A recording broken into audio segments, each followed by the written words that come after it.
இன்றைய தினமலர் செய்தியில்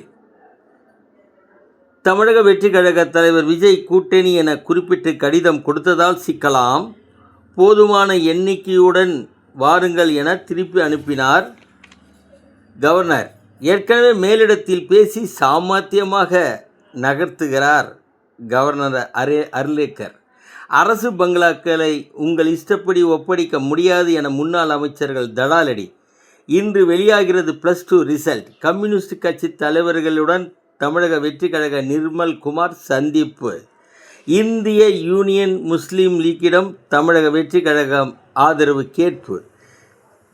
திமுகவா தாவேகாவா, எப்படியும் அமைச்சர் என்ற கனவில் மிதக்கும் அதிமுக எம்எல்ஏக்கள் உற்சாகத்தில் உள்ளனர்.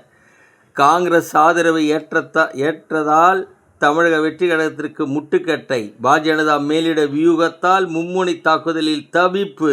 பாரதிய ஜனதா மேலிட கட்டளையின்படி நடக்கிறார் கவர்னர் அர்லேக்கர். தமிழகத்தில் பாதுகாப்பை பலப்படுத்த உளவுத்துறை எச்சரிக்கை. திமுக ஆட்சியில் கல்வி உட்பட பல்வேறு துறைகளில் திமுக அனுதாபிகளுக்கு பல்வேறு பதவிகள் வழங்கப்பட்டு பல்வேறு சுகங்களை அனுபவித்து வந்துள்ளனர். திமுகவின் தோல்வியால் பதவியிலிருந்து விலகுவதாக அறிவித்துள்ளனர். வணக்கம்.